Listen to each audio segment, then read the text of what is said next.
Ya, halo teman-teman. Berjumpa lagi bersama saya Ronald di Amerika, dan hari ini hari Sabtu. Hari ini saya ditugaskan untuk kerja hari ini, jadi saya um, akan baru berangkat kerja ini. Dan seperti yang kalian lihat di sini sangat dingin. Ini bulan Desember, early kayak Desember awal, jadi sangat dingin. Um, ya, kalian lihat mobil saya juga ada banyak ice SS ini mobil saya, jadi sangat dingin. Dan daun-daun sekarang udah hampir jatuh semuanya ini. Ya, ikuti perjalanan saya hari ini. Kita akan ke tempat kerja saya ya.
Ya, halo teman-teman.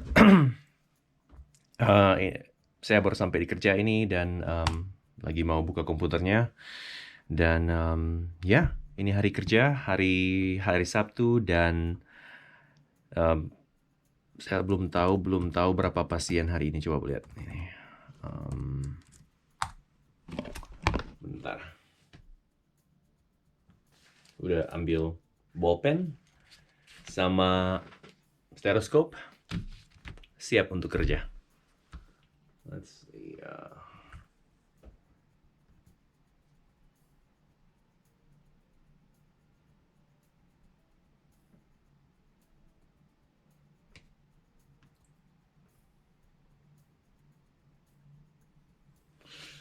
Ya, sudah ada 10 orang yang dijadwal hari ini. Sudah ada 10 orang yang dijadwal hari ini dari jam 9.30 sampai jam 12. Jadi setiap orang ada 15 saya bisa 15 menit. Jadi saya spend time, I see the patient, saya lihat pasiennya 15 menit. Dan kebanyakan, bentar, ini satu upper respiratory infection kayak common cold atau bersin-bersin, batuk. Yang kedua juga hampir sama. Yang ketiga sore throat, sakit tenggorokan. Yang keempat sore throat, sakit tenggorokan. Yang kelima sinus congestion, upper respiratory infection. Yang keenam baru ada wound dressing. Jadi ada mau ganti perban, atau ada wound yang di bagian, ada luka yang di bagian, nggak tahu di bagian mana ini, nanti saya lihat. Baru ini sakit tenggorokan dengan sakit di bagian telinga sebelah kiri. Ini yang ke-9 ada lutut yang sakit yang sebelah kanan. Dan yang terakhir ada reaksi, ada allergic reaction atau alergi. Ya, sekarang masih jam 9.12, jadi saya akan harus melihat apakah ada medication atau obat-obat. Biasanya kalau obat-obat otomatis, kalau misalnya sudah habis, nggak ada obat lagi pasiennya, makanya dari apotek akan kirim pesan ke saya, ke komputer kita, bahwa akan di refill lagi, akan di renew lagi obat-obatnya. Jadi kalau saya lihat pasien belum datang, belum pernah kemarin sejak tahun lalu, saya kasih obat 30 hari dan saya kirim pesan ke apotek bahwa pasien harus datang kemari untuk dilihat karena ada banyak obat yang harus harus dicek ginjalnya, harus dicek hatinya gimana. Jadi saya mau renew atau mau kirim obat-obat ini, terus mau lihat apakah ada pesan-pesan dari pasien yang lain. Ya.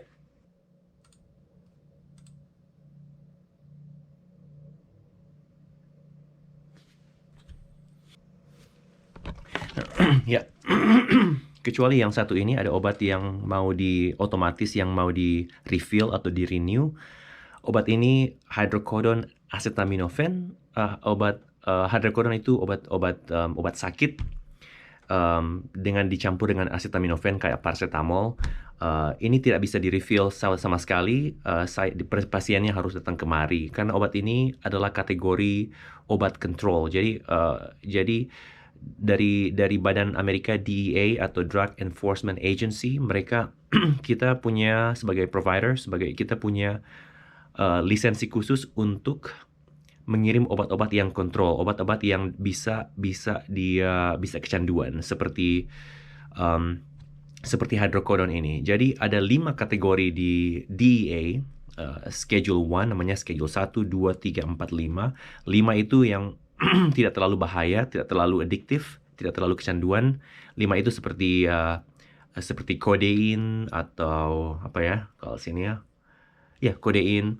Yang schedule 4 seperti benzodiazepine, kayak obat penenang, obat untuk cemas. Yang ada juga schedule 3 itu ada obat seperti tramadol, obat yang atau namanya Ultram, obat untuk sakit tapi tidak terlalu kuat. Dan yang schedule 2 itu seperti ini, hydrocodone, oxycodone, oxycontin. Ada juga stimulan seperti methamphetamine, amfetamin itu obat untuk ADHD, ADHD atau yang orang-orang anak-anak yang hiperaktif. Dan schedule 1 itu ganja, marijuana itu termasuk schedule 1. Jadi padahal sudah banyak negara-negara bagian lain yang melegalisasi ganja. Tapi pada umumnya dalam federal level, dalam tingkat nasional, ganja itu belum dilegalisasi. Jadi masih kategori 1. Jadi masih dokter ataupun saya tidak bisa membuka resep untuk itu. Atau tapi di state lain bisa, di Georgia belum bisa. Ya, pasien pertama saya sudah siap dan saya akan lihat sekarang ya.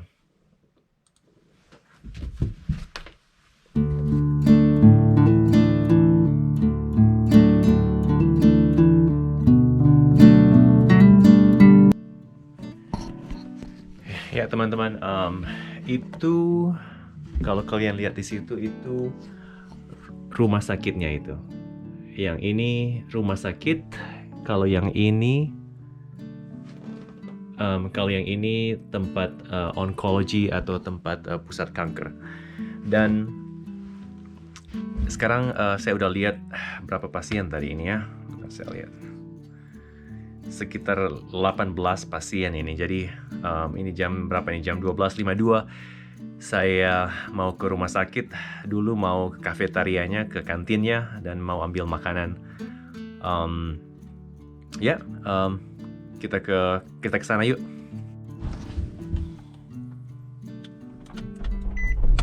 And we'll be back after break. Ya, kita akan ke rumah sakit sekarang untuk ke kafetarianya.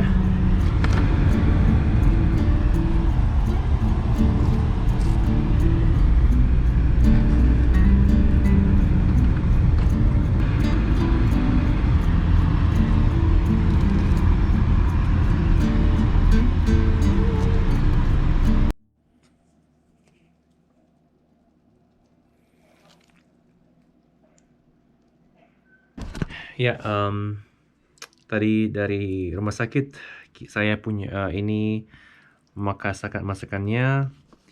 Ya, ini pasta, terus dikasih ini kayak beef bites atau daging sapi yang dipotong kecil-kecil, dan juga sayur-sayuran dikit.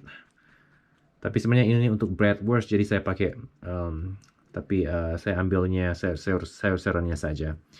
Dan yang paling penting, yang makanan ini gratis. Jadi kalau saya makan pagi, makan siang, gratis. Kopi gratis, dessert gratis, semuanya gratis.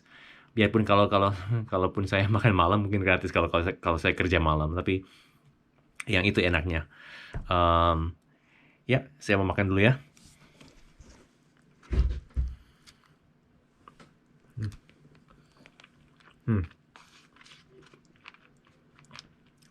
Lumayan. Ini beefnya, sapinya rasanya kayak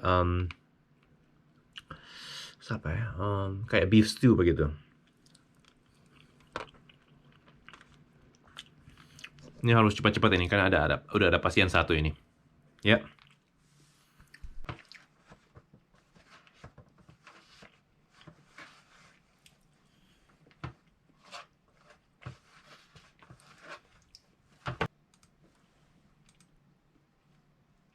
Sebentar, ini masih ada 4 pasien lagi. Sekarang jam 1:33.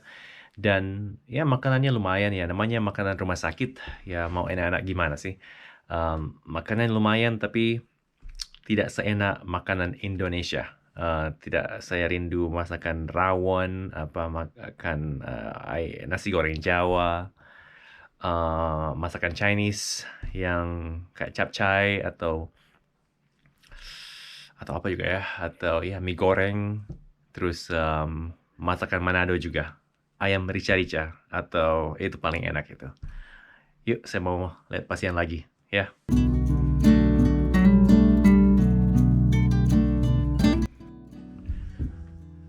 Jadi saya udah lihat sekitar 18-19 pasien, dan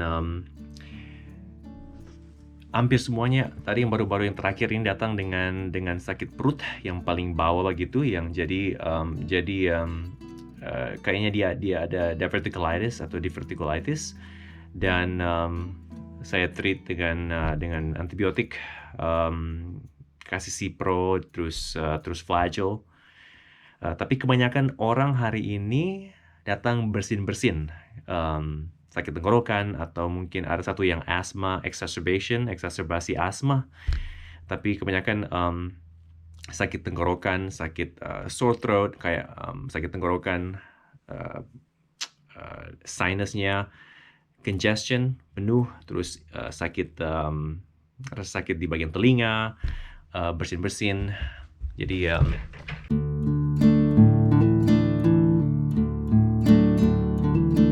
ya, jadi kalau di sini, kalau orang yang datang dengan sakit demam, bersin-bersin, di klinik kami dan di banyak klinik di daerah sini, yang pertama, kalaupun orang itu pergi ke rumah sakit, kita cek pertama-tama, cek untuk COVID, cek flu, dan cek RSV atau respiratory syncytial virus, dan kadang-kadang kalau punya sakit kalau bersin-bersin, demam, terus sakit bagian perut yang left upper quadrant kayak begini, kadang-kadang kita bisa cek untuk mononukleosis kalau misalnya ada positif atau tidak. Jadi di sini ini yang kita tes yang kita punya. Kalau ini untuk mono, kalau ini untuk mana ini? Ini untuk strep. Ini untuk flu. Dan ini untuk RSV atau respiratory syncytial virus. Dan ini untuk juga mononukleosis. Ya, ini cuma untuk obat-obat ini, yang lain ini. Dan COVID-nya, let's see, mana ini?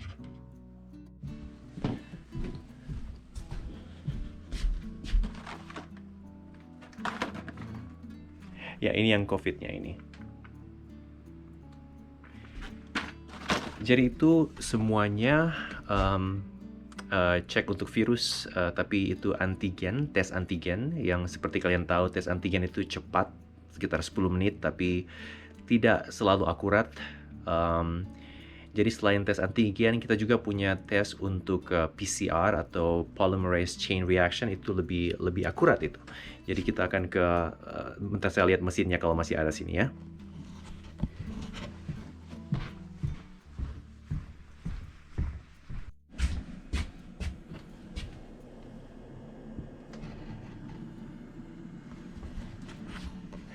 Ya, ini di laboratori kami, laboratori kecil kami, tapi kita tidak proses darahnya di sini, kita akan ditransport di bagian lain. Dan ini mesin untuk PCR, jadi polymerase chain reaction, lebih akurat dari antigen karena biarpun orang itu tidak ada simptom, biarpun virusnya kecil sekali, masih tidak terlalu banyak, ini polymerase chain reaction lab ini dapat mendeteksinya. Jadi sekitar 45 menit. Jadi dengan tes ini kita bisa cek 3 virus, COVID, RSV, sama flu. Dan jadi PCR tes ini sangat canggih. Jadi biarpun kita dapat satu RNA dari virusnya, itu bisa dikopi dengan enzimnya polymerase, dan bisa dikopi sampai berbillion sampai bermiliar-miliar kopi supaya bisa dideteksi. Dan ini cukup akurat pakai ini. Ya, saya udah hampir selesai. Ini masih ada satu pasien lagi yang saya tunggu, dan ada pertanyaan di komen yang sebelumnya, yang video saya yang sebelumnya waktu tentang pekerjaan saya. Ada pertanyaan mengenai asuransi apakah yang dipakai oleh orang-orang di sini, dan saya akan membicarakannya sebentar. Kebanyakan hari ini, tapi kebanyakan untuk semua orang di sini, karena tempat kita ini tempat banyak orang retirement, banyak orang pensiun di sini, jadi kebanyakan punya Medicare. Medicare paling sekitar 60%, 70%. Dan ada juga yang paling 20%, saya nggak tahu persis persentasinya berapa, tapi ada juga orang yang pakai Medicaid, atau medical, atau di California namanya medical. So Medicare itu salah satu asuransi nasional yang paling pertama, dan asuransi ini diberikan kepada orang yang sudah berumur 65 tahun ke atas, dan ini disubsidi oleh pemerintah. Jadi Medicare itu ada Part A, ada Part B, C, dan D. Part A itu akan bayar kalau misalnya orang pergi ke rumah sakit, masuk rumah sakit. Part B itu untuk dibayar untuk dibantu untuk orang yang itu mengenai bagian orang yang pergi ke kayak ke klinik kita, kayak ke klinik outpatient, rawat jalan, ke klinik spesialis begitu. Dan part C itu namanya supplemental program, dan part D itu untuk part D itu untuk obat, di cover untuk obat. Jadi asuransi kesehatan di Amerika itu kompleks sekali. Ada banyak polisinya, terus kadang-kadang polisinya itu diberlakukan setahun sekali. Jadi tahun depan itu polisinya berbeda juga. Dan kadang-kadang asuransi itu bisa bukan asuransi pemerintah ya, tapi asuransi swasta, mereka bisa ganti polisinya bulan Juni, terus udah diganti. Jadi kadang-kadang itu jadi masyarakat itu bingung karena kadang-kadang polisinya diganti. Jadi itu Medicare. Medicare itu untuk orang yang lansia yang 65 tahun ke atas, dibantu oleh pemerintah. Jadi tergantung berapa pendapatan orang itu tiap hari selama mereka bekerja, dan mereka akan mendapatkan jaminan sosial. Tergantung berapa pendapatannya dari jaminan sosial, itu akan dilihat berapa bantuan dari pemerintah. Yang kedua itu Medicaid. Medicaid itu atau di California namanya Medi-Cal itu dibantu oleh negara bagian atau state atau provinsi. Kalau Medicare itu program nasional. Kalau Medicaid itu program provinsi. Jadi setiap provinsi itu beda-beda. Mereka ada kategorinya berbeda-beda. Jadi untuk orang yang membutuhkan, orang yang pendapatannya tidak melebihi nomor atau pendapatan tertentu selama di dalam tahun itu. Misalnya untuk di state Georgia, untuk bisa mendapat Medicaid, misalnya kalau single, kalau orang sendiri, pendapatannya itu tidak bisa lebih dari 30.000. Atau kalau orang ada 4 orang dalam satu keluarga, ada ibu anak dan dua ibu, suami dan 2 anak, pendapatannya tidak bisa melebihi dari kalau nggak salah 60.000. Jangan saya harus cek lagi. Jadi Medicare itu untuk orang-orang yang membutuhkan. Jadi kalau misalnya tidak bisa bayar asuransi, tidak bisa beli asuransi, pemerintah akan bantu, tapi orang atau keluarga harus isi formulir, harus kasih bukti pendapatannya supaya mereka tidak berdusta. Tapi coveragenya nggak terlalu banyak itu. Kadang-kadang ada beberapa, biarpun seperti kayak MRI atau imaging atau MRI atau CAT scan, kadang-kadang nggak di cover oleh Medicaid itu. Tapi pada dasarnya ya kemungkinan untuk basic healthcare akan di cover itu.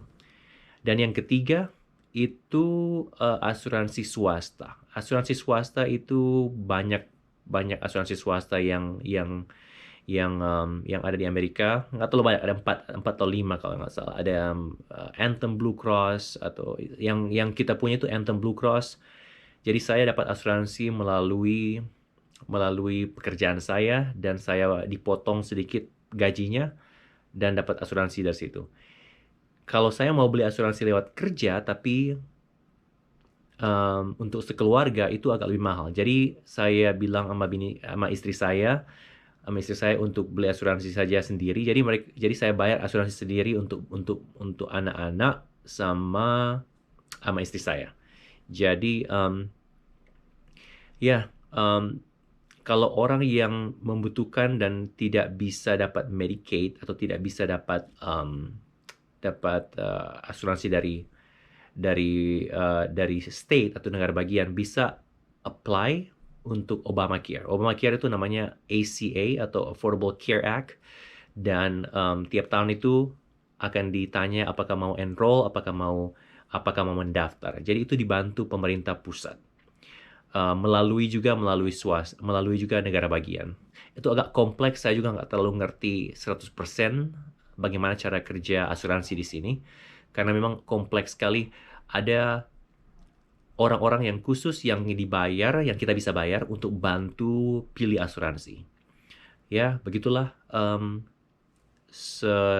singkatnya penjelasan saya mengenai asuransi di Amerika. Kalau kalian ada pertanyaan, taruh di kolom komen di bawah. Kayaknya saya harus buat video untuk khusus asuransi kayaknya ini. Dan ya, saya mau lihat pasien saya yang terakhir dan akan pulang habis ini. Ya.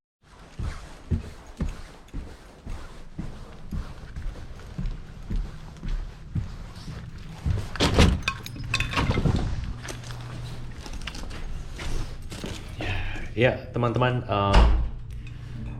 hari yang produktif hari ini, bekerja 6 jam, terus saya lihat sekitar 25-26 pasien kayaknya. Yang terakhir agak lebih kompleks karena ada luka di bagian belakang situ. Tapi ya, hari ini hari produktif. Yang penting kita kasih yang terbaik untuk pasien kita, dan mereka bisa sehat, mereka bisa kembali menjalankan aktivitas mereka. Ya, teman-teman, sekarang saya akan pulang ke keluarga saya, dan semoga kalian menikmati hari ini. Dan kalau ada pertanyaan, kasih komen di bawah, kasih share, like, dan jangan lupa subscribe. Okay? Please subscribe so Itu akan membantu saya untuk membuat video-video lain yang akan mendatang. Ya, ya kalau ada pertanyaan, kasih komen di bawah. Oke, bye-bye.